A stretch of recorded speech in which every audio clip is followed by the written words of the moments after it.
Este es el sector 5 del cementerio municipal aquí en Santa Fe. Aquí, si vamos ingresando, que es zona donde se encuentran las tumbas, podemos observar el lugar del cual fueron extraídos los cuerpos de estas personas que hoy son entregadas a sus familiares, incluidos los restos de Patricia, la madre de Carolina Guayane, que en minutos nomás va a ser entregado también a su hija Carolina. Conoce es que murieron o fueron heridos de gravedad. En el caso de la mamá de Carolina fue herida de gravedad en un allanamiento que hubo en Castelia, el 4500, acá en Santa Fe, allá por principios de febrero del 77. Ahí aparentemente lo secuestran al padre, al menos los restos nunca aparecieron del padre. Bueno, después de 23 años felizmente hoy se identifican esos restos, junto con los de otros militantes de esa época, que fueron abatidos en otros procedimientos. En el caso de este muchacho que era oriundo de Rosario, en este momento se me va el apellido. Cristina Ruiz de Sicardi, Osvaldo Sicardi, y este muchacho Horacio Lisandro Ferraza, que fue abatido en un operativo en Villa del Parque, allá por septiembre del 76, un poco antes. Bueno, el caso de Carolina es más emblemático tal vez por las circunstancias que le tocó, ¿no? Sí, es más emblemático porque allí ella prácticamente se le quita la identidad, o sea, porque pasa a casa cuna, al juzgado de menores y demás, y no se toman todas las medidas necesarias. Una vez identificados los restos de la madre que resulta herida de gravedad y muere a los pocos días, no se toman las medidas necesarias por parte del ejército para identificarla a esa chica, y fue prácticamente como NN, fue a parar a una familia adoptiva que, si bien lo hizo de muy buena fe, como es que acá están presentes y la apoyan en todo. Bueno, ella sufrió también, además de la muerte de la madre, de la desaparición del padre, sufrió el calvario de no conocer su verdadera identidad durante 20 y pico de años, ¿no? Que ahora finalmente se sabe, ya desde hace unos meses se sabe que ella era hija de Blanca Zapata y de su papá Cortázar. Bueno, hay un trabajo especial de ustedes, de la justicia inclusive. Sí, no, fundamentalmente de la Fiscalía a cargo de la doctora Tesio, ¿no? De la Fiscalía Federal, de su secretario, el doctor Luengo. Bueno, hay un grupo de colaboradores ad honorem que trabajan allí, que está recolectando muchísima documentación, ¿no? Los restos habían sido depositados y habían sido enterrados aquí en un lugar del cementerio. Exacto, sí, en el cuadro de tierra, sí. Fueron enterrados en el cuadro de tierra número 5, que era el que correspondía a esa época, en los entierros de gente humilde o de gente no identificada, ¿no? Una larga lucha para tratar de saber si el hermano vive también, ¿no? Bueno, yo entiendo de que todavía no se ha podido encontrar ninguna documentación que pruebe que ha nacido con vida. Es decir, pero la búsqueda sigue, es una lucha que está llevando adelante no solo la gente de Fiscalía, sino un grupo de ex compañeros de esa época que está trabajando, y hasta ahora no se ha encontrado lamentablemente nada que indique que pudo haber nacido con vida. ¿Usted lo conocía, este matrimonio, en su momento? No, ellos eran oriundos de Rosario, es decir, habían tenido la militancia en Rosario. Yo siempre estuve acá en Santa Fe, no, lamentablemente, pero eran muy queridos en Rosario, era una pareja de militantes muy queridos, sobre todo a nivel de la juventud peronista, que bueno, después radicaliza su lucha y pasa a convertirse en montonero, ¿no es cierto? El hecho se registró en la calle Castelia, el 4500. 4500, sí, Castelia, el 4500. ¿Se había dado en primer momento como que se trataba de un suicidio colectivo? Probablemente en las primeras versiones, pero quedó claro, en el expediente queda claro, y con las declaraciones de los vecinos quedó claro que entraron tirando granadas, es decir, el ejército entra tirando granadas y hiriendo de gravedad. De esa manera los pone fuera de combate, si es que pudieron haber resistido, cosa que no está acreditada que hubieran resistido. De todas formas, el testimonio de los vecinos fue fundamental. Sí, fue fundamental, y es más bien reciente el testimonio de los vecinos, o sea que fue fundamental para establecer cómo ocurrieron los hechos, ¿no? Una vez vencidos los miedos, la gente tal vez empieza a hablar. Exacto, ojalá, sí, eso es lo que buscamos, que con el correr del tiempo se dé cuenta la gente que tiene que colaborar en cuanto a informar todas estas cuestiones que hasta ahora permanecen secretas, ¿no?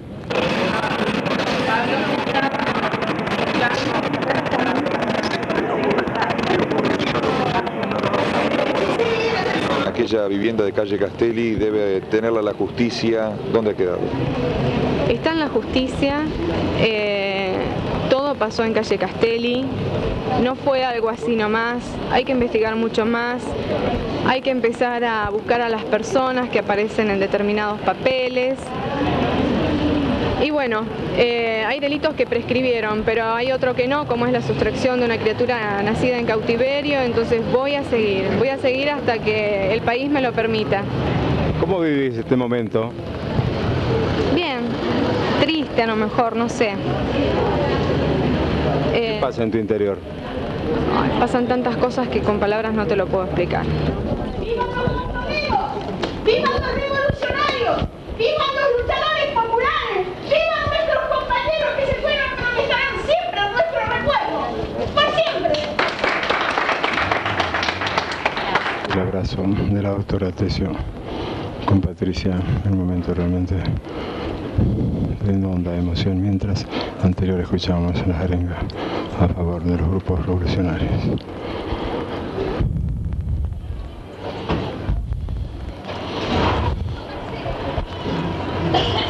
Un tema muy grande en el cual estamos denodadamente dispuestos a seguir trabajando.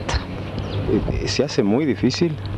Sí, es muy difícil porque son 23, 24 años de confusión de datos, de ocultamientos, entonces es un trabajo de investigación delicado, complejo. Ahora, ¿el paso es la manera de hacer perderle el miedo a la gente y pueda atestiguar algo? En parte sí, y en parte en lo que no ayuda es que la gente pierde los recuerdos, confunde, se oscurecen los datos. Es decir, en algún aspecto, bueno, la gente puede perder miedos y aportar cosas, y en otros aspectos se nos pierden pistas, ¿no? No, miedo no. Yo no soy juez, soy fiscal, pero miedo no, porque trabajamos en equipo y además es tan expuesto todo y es tan público que hay una convicción de volver las cosas a la dignidad de la persona, ¿no? A pesar de las amenazas que en un momento recibió. No, a pesar. Le decíamos hace instantes, y por eso lo molestamos nuevamente, aflora el amor de madre ante una circunstancia así, ¿no? Sí, uno piensa que todos podrían haber sido nuestros hijos. ¿Recuerda vagamente esa época? Por supuesto que todos éramos más jóvenes. Sí, la recuerdo, y no vagamente, marcada a fuego la recuerdo. Todos la recordamos. Los que luchamos por los derechos humanos la recordamos. Hoy se plantea ante el caso de Gambade, de este hombre de militar que fue muerto también aquí en Santa Fe, y cual hijo está reclamando una indemnización. ¿Cómo lo ve usted? No conozco el caso, así que no voy a opinar. No conozco el caso, sé que hay una noticia periodística y presuntamente un reclamo a la Subsecretaría de Derechos Humanos. Eso tendrá que resolverse en esa órbita. La fisonomía que presenta hoy después de varios años, más de 20, estamos tratando de reflejar lo que ocurrió allá por la década del 70, en la época de la subversión y del ataque de los organismos oficiales. Calle Blas Parera, esto es Gorriti. En aquel entonces este tramo que hoy está pavimentado y que muestra una edificación distinta en algunos sectores, vivía aquí en esta zona Blanca Zapata con su pareja, quien en definitiva terminó siendo la madre de Carolina Guayane. Esto que se desarrolló allá en el 70, en la década del 70, tuvo inicio, o la tragedia que le tocó vivir y que está viviendo actualmente esta joven, ya que está en busca de su hermano ahora y de sus padres, se inició aquí, en esta casa, por equivocación, cuando las fuerzas militares ingresaron, y según los testimonios de vecinos en aquellas épocas, equivocadamente, el informe que tenían los militares era de que en esta casa, aquí estaba Blanca Zapata con su pareja y aquí estaba el grupo de guerrilleros.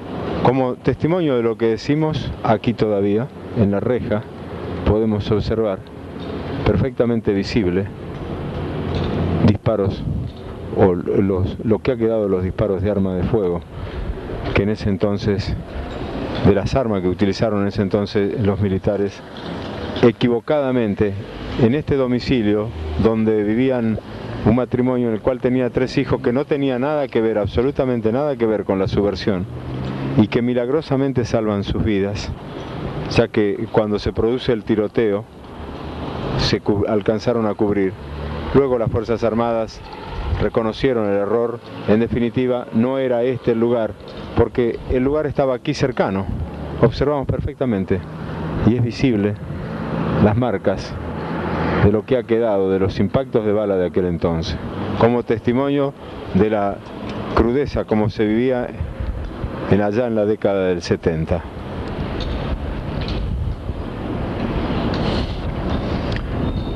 Decíamos de que se equivocaron. Ellos tomaron como dato ilustrativo que era la tercera casa desde la esquina, pero se equivocaron de esquina. La casa, en definitiva, según se nos comenta, está sobre aquella esquina. Era la tercera casa, en este momento ya no es más la tercera casa, porque se ha edificado otras viviendas, pero es el lugar donde nosotros, en definitiva, nos dirigimos, el lugar donde fue bombardeado, tiroteado en ese día, allá en la década del 70.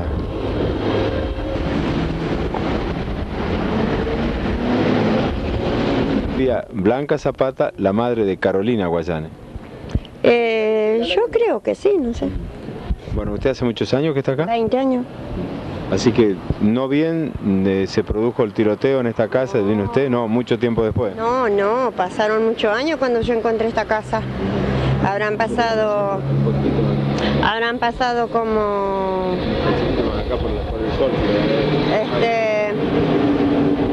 no sé, 10 años, póngale, ¿qué pasaron cuando yo encontré esta casa vacía? Usted encontró la casa vacía y entonces llegó aquí. Preguntó a los vecinos, claro, por supuesto, no me voy a meter. Y entonces estaba vacía la casa y yo fui, puse una constancia en la comisaría y con un testigo que en esta casa estaba deshecha por dentro, por fuera. Y me dieron permiso y hasta ahora estoy viviendo. ¿Sabe toda la historia de la casa? No, toda la historia no. Las cosas que me han dicho los vecinos, que si mataron gente, que criatura la sacaron y nada más que eso. Pero yo, gracias a Dios, hasta ahora nunca tuve... ¿cómo es? Nadie me molestó. Cuando usted ingresa aquí estaba muy destrozada. Sí, muy destrozada la casa y abandonada por dentro, por fuera, por todo. Nosotros hicimos, en la pobreza que yo vivo. Después escuchó usted la historia de esta chica. Fue hace poco en los diarios cuando empezaron a salir caso Carolina. Bueno, yo me enteré que era de acá, que venían los periodistas y venían siempre. Y por eso me enteré que esa chica era de acá, pero yo la que conocí la familia, eso no sé. Así que pasó a vivir en una casa con mucha historia. Sí, y hasta ahora parece que tiene historia, porque sigue. ¿Modificó algo de lo que estaba o simplemente arregló? No, modificamos, por ejemplo, acomodamos el techo, las paredes, el piso, el fondo. Porque esta casa había sido bombardeada también. Claro, estaba deshecha, ya le digo, por dentro estaba deshecha. Prácticamente sin techo, sin nada. No, techo tenía, pero ya todo roto, el cielo raso caído, el piso todo hecho poserío. Claro, en aquel entonces esto era distinto el panorama a lo que vimos ahora. Distinto, el árbol no estaba, lo plantamos nosotros, las plantas también. El techo, la ventana, las puertas, eso lo pusimos nosotros, no había nada. Estas plantas, todo esto lo pusimos nosotros. ¿Carolina no vino nunca a visitarla? No, nunca vino. Yo he sentido que ella en los diarios, por la televisión, pero ella nunca vino acá a molestar. Un poco porque aquí es de donde la arrancan, ¿no? A ella, ¿no? Y sí, debe ser, pobre chica, yo la compadezco.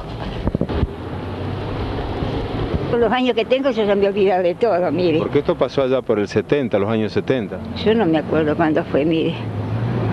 No me acuerdo. No se acuerda. Sé que pasó algo, pero no me... Fue tan grande el susto que me pegué que... Es decir, porque fue un bombardeo, ¿no? Lo que que fue no sé, porque yo que cuando sentí algo salía afuera y me hicieron entrar adentro. Así que ya me cerré adentro y quedé adentro nomás. ¿La llevaron como testigo después? No, yo no quiero ser testigo porque yo no vi. No, pero en aquel entonces, digo. No, si yo no vi nada. ¿No vio nada? No vi nada yo. ¿Pero conocía a la gente de aquí del barrio? Y no sé si hacía poquito que estaban viviendo. ¿Los que estaban ahí? Sí. Hacía poquito que estaban ¿Era viviendo. un matrimonio joven o una pareja joven? No los conocí yo tampoco, mira. Como yo vivo en mi casa, lo más. Claro. Yo con los vecinos, yo hace muchos años que vivo acá, pero yo con los vecinos no. ¿Los militares no le preguntaron nada? No, lo único que cuando yo quise salir, que sentí ruido, de enfrente me gritaron que me metiera adentro. En esta causa, dije, bueno, tengo que cumplir. ¿La posibilidad de encontrar a tu hermano? Es muy difícil, ni siquiera sé si está vivo. Pero Blanca estaba embarazada. ¿Qué intuición tenés como hermana? Tal vez intuición no tenga, pero los papeles y la historia me dice que esa criatura nació en cautiverio y que se la robaron. Y así tenga 50 años más que ahora, lo voy a encontrar. Un agroperegrinaje, ¿no? Claro. Yo con los vecinos, yo hace muchos años que vivo acá, pero yo con los vecinos no. ¿Los militares no le preguntaron nada? No, lo único que cuando yo quise salir, que sentí ruido, de enfrente me gritaron que me metiera adentro, pero nada más que eso. ¿Estaban todos armados? Ah, no los vi yo tampoco, del susto que me pegué no vi nada. Estamos hablando allá de unos 20 y tantos años atrás. No, pero ¿qué quiere que le diga? Yo no me acuerdo nada de eso, mire. De nada. ¿Nunca la molestaron? ¿Eh? ¿Nunca la molestaron? No, a mí nunca me molestaron, porque si yo no vi nada, ¿para qué quiere que me molesten? Si hubiese visto, hubiese estado todavía, pero yo nunca vi nada. Así que llegan de repente y ahí empieza todo el ruido que usted escucha. No, yo el ruido que sentí arriba del techo. Estaba cosiendo yo a máquina y mi esposo estaba acostado. Y sentí arriba del techo, entonces salí corriendo para afuera. Y cuando salí afuera, del frente me gritaron que me metiera adentro. Y ahí fue todo. ¿No contacto con esta gente? No le digo que hacía poquito que estaban viviendo ellos. ¿Un matrimonio joven? Ah, no lo vi, yo ¿O no. una pareja joven? No los conocí, mire cuánto eran, ni si eran jóvenes, nada. En aquel entonces esto era totalmente distinto, camino de tierra. Porque era camino de tierra y todo descampado. Hay muchas casas que se han hecho ahora. Ahora ha cambiado un poco la fisonomía. Sí, ahora sí. De todas maneras pasó un susto bastante grande.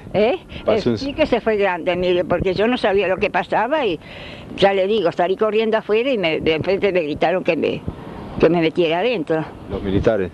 Y no sé si eran militares que era, porque yo no los vi, mire, tampoco, del susto que tenía. ¿Estaban vestidos de verde? No me acuerdo, mire, pero me parece que no. Fue posteriormente adoptada justamente por el matrimonio Guayane, hoy reside en Venado Tuerto y es parte de esta historia que tuvo que ver allá en la década del 60, que Dios quiera nunca jamás vuelva a repetirse.